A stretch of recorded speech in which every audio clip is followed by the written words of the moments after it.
Baik, Pak Sutopo SPT MPD selaku anggota komisi yang kami hormati, rekan-rekan yang kami hormati juga, kita akan melanjutkan presentasi berikutnya yang ke-8 yang akan disampaikan oleh Bu Diana Wijayanti SS dari Universitas paling jauh di antara kita, yaitu dari SMK Negeri 3 Klaten. Mengurus teknis dan aturannya masih sama, Bu Diana.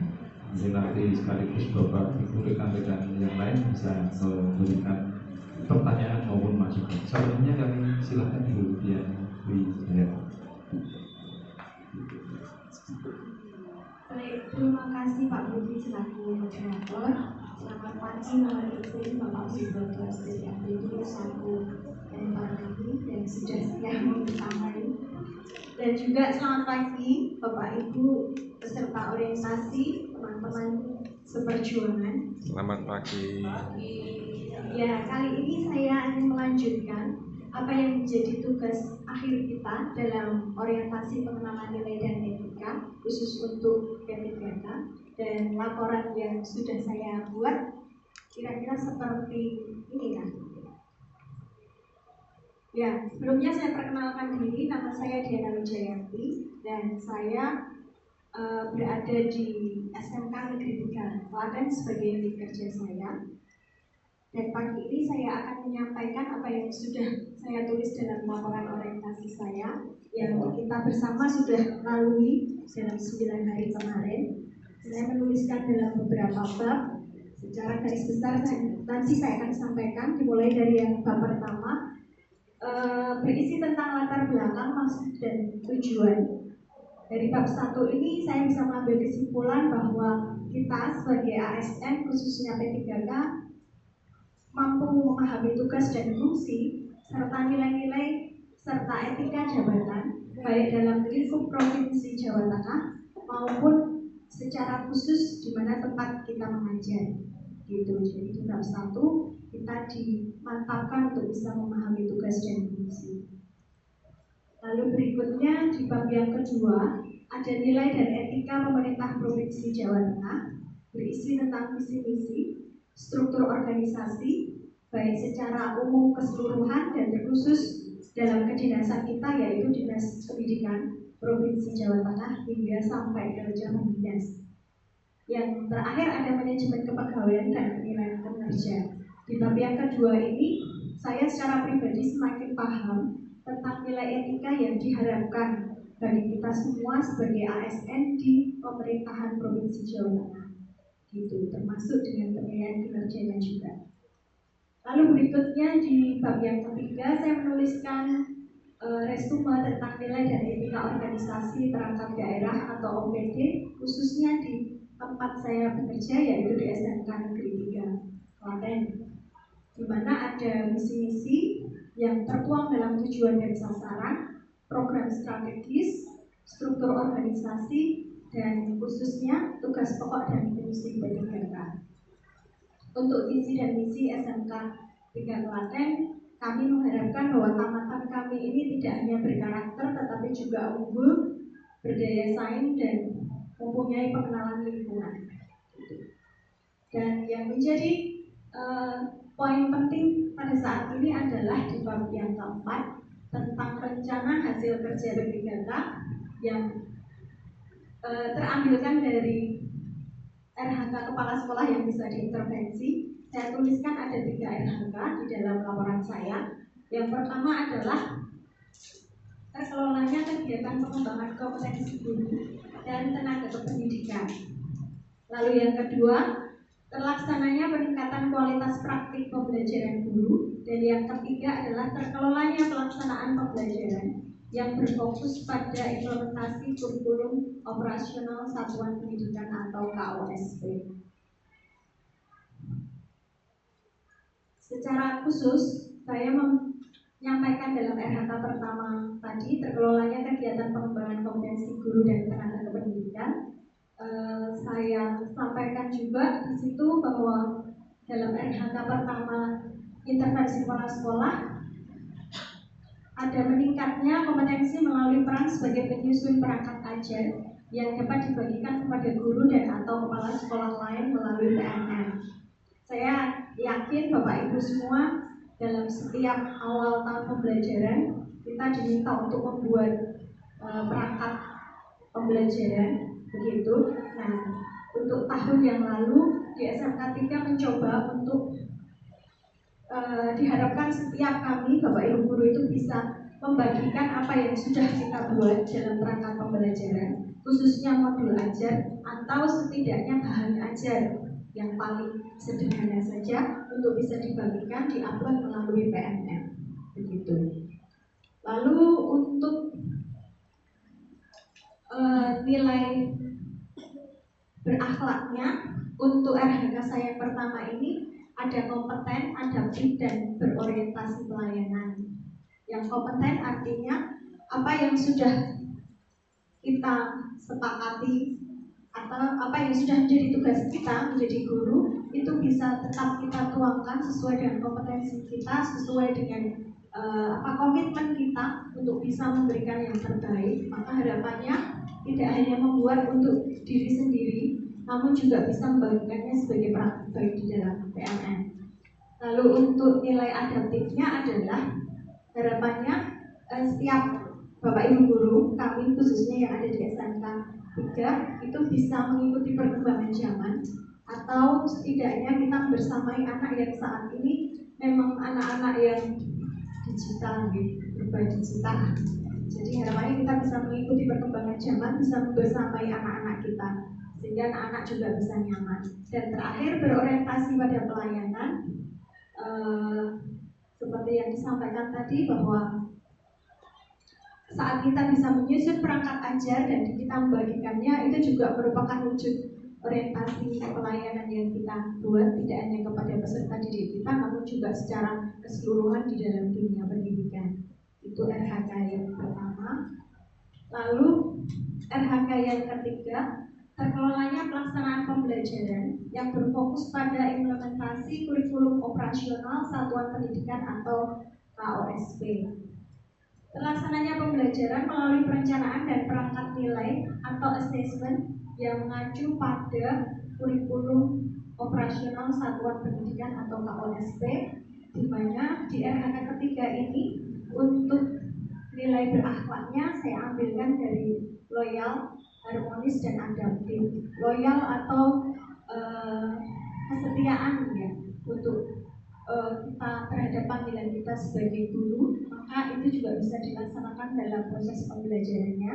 Lalu harmonis, dalam setiap kebersamaan kita di dalam kelas, kita diharapkan juga bisa menciptakan lingkungan belajar yang nyaman bagi anak-anak, sehingga anak-anak pun akan terus menantikan Bapak Ibu guru di dalam kelas begitu.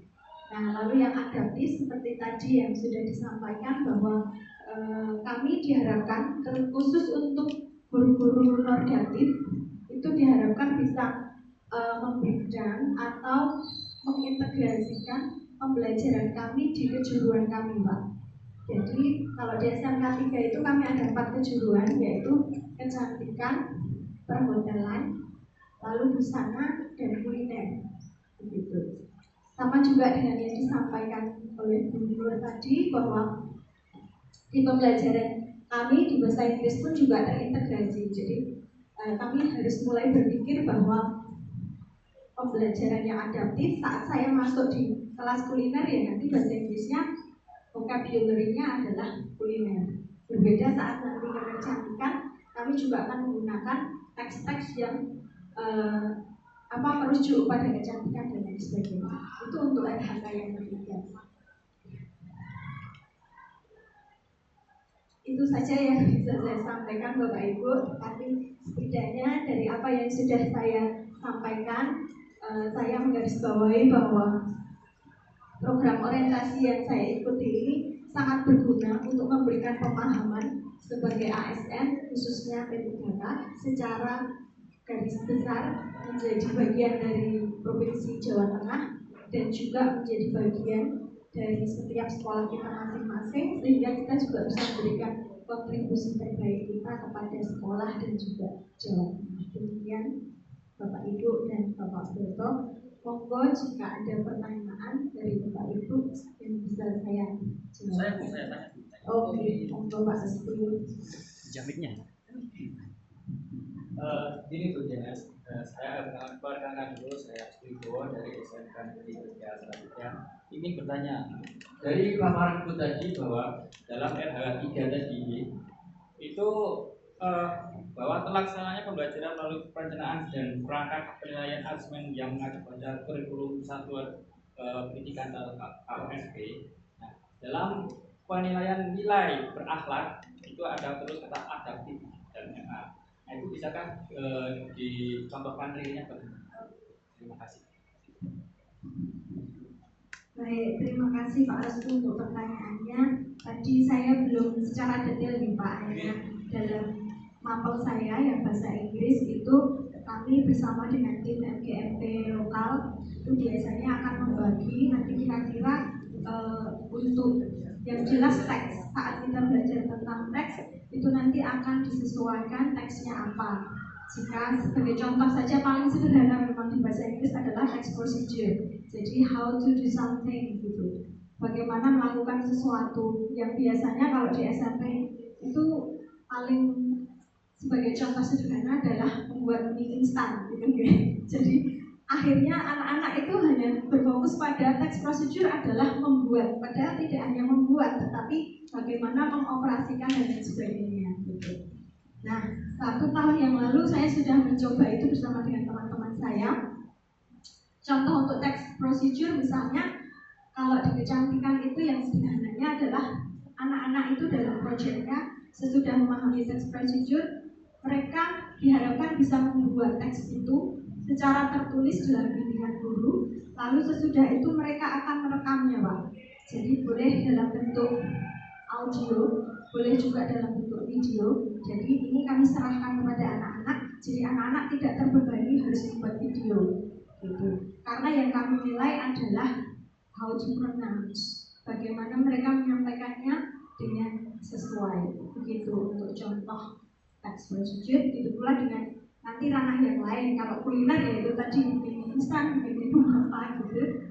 Lalu untuk yang lain seperti menerima tamu itu untuk anak-anak perhotelan mereka sudah terbiasa. Satu lagi yang mungkin bisa masuk ke adaptif adalah anak-anak kita ini suka posting. Nah di setiap kelas kami khususnya kelas bahasa Inggris memang mereka wajib ada IG kelas yang dipakai untuk submit tugas mereka. Jadi saya hanya langsung menuju ke IG, lalu ada beberapa anak yang nanti akan terbaca penilaiannya di situ. Itu begitu Pak Restu. Cukup ya. Monggo. Oke, please.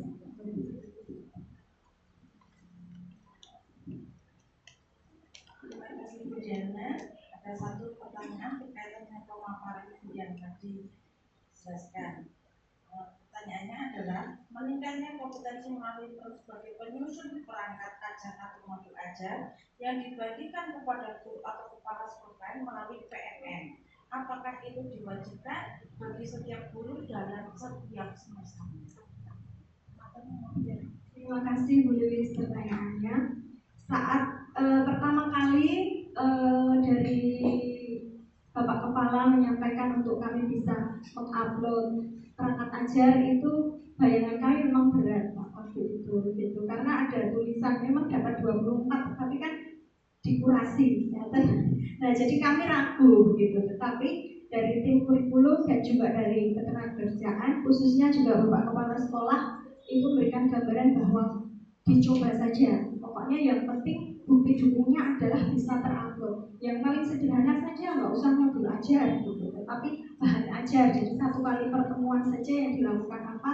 Monggo dipersilakan paling tidak 1 semester itu ada yang terupload. Jadi yang ingin digarisbawahi oleh Bapak Kepala kala itu adalah bagaimana kita bisa membagikan praktik baik. Mungkin buat kami itu sangat remeh gitu Pak, tetapi buat yang lain itu menginspirasi karena kami pun juga merasa saat kami masuk ke PMM lalu melihat apa praktik baik dari sekolah-sekolah yang lain, kami pun juga dapat ilmu ngaten Pak. Nah, jadi itu yang akhirnya 1 tahun ini berjalan, banyak juga teman-teman yang bisa memaknai itu sehingga bisa terupload juga. Karena harapannya bisa saling membagikan praktik baik.